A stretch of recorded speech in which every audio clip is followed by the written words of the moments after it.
Reports in Russia suggested that Prigozhin and his second-in-command Dmitry Utkin both died in the crash after travelling back from Mali, where they'd spent some time earlier this week. Now, obviously that means that there are around 50,000 Wagner soldiers who we believe to still be remaining with the group who are now without a leader. Other reports suggested that many leaders of the group, there were of course 10 people on board the plane including 3 crew, but the other 7 who weren't crew may have been all the leaders of the group, everyone in command, and all of them may now be dead. Now, we know that several Wagner-supporting Telegram channels on the social media app used by millions of people in Russia have suggested tonight that they will launch a second march on the Kremlin and that they will see to it that Putin be overturned and toppled if their leader is dead, which, as we now know, is the case. The timing of when this happened, if it is, as some people have already theorised, an inside job authorised by Vladimir Putin, is incredibly interesting.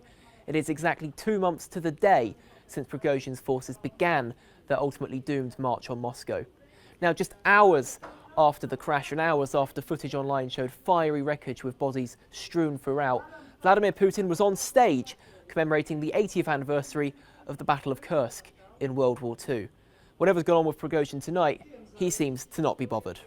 Yevgeny Prigozhin's death will be one of the biggest turning points in the Russia-Ukraine war so far. What we know about Prigozhin is that he began life as a humble hot dog seller, quickly rising through the ranks and racking up rubles quicker than he could ever imagine after opening his lunchtime snack stand at a Moscow market after being released from jail for stealing in 1979. He'd later go on to found a range of restaurants after becoming part of the oligarch class in the aftermath of the collapse of the Soviet Union.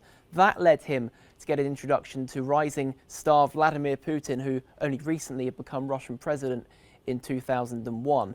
He then became a Kremlin contractor, which allowed him access to Putin. There are photos of the two of them even dining together, with Prigozhin's meals prepared personally by some of his very best cooks put on the table. He then went silent for around 10 years, became an elusive figure and very rarely gave interviews even to the Russian press.